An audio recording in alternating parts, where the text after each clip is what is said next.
swipe up to open app drawer not working on Redmi phones. Here you can see I'm using my Redmi phone, and whenever I'm trying to swipe up, it's actually opening the Google from here. I'm not being able to access to all the application if I swipe up from here. If you're experiencing the same problem, then here's how you can fix and get back swipe up to open app drawer. It's super easy, but before we start the video, if you're new to this channel, please give it a thumbs up and subscribe to my channel because it really helps me out.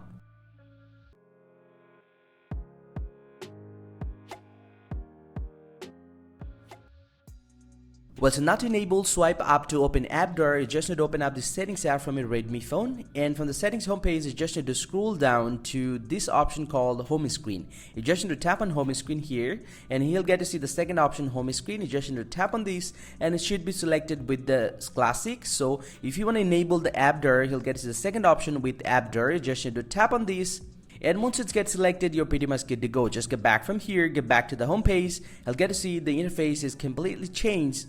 Now if I swipe up, he'll get to see I can easily access to all my apps that I have on my device. And this is how you actually can enable swipe up to open app drawer on Redmi phone. Hope you find this very helpful, guys. If you do, please drop a like and subscribe to this channel. Or if you have any question, please let me know in the comment section. I'll see you guys around, and thank you very much for watching.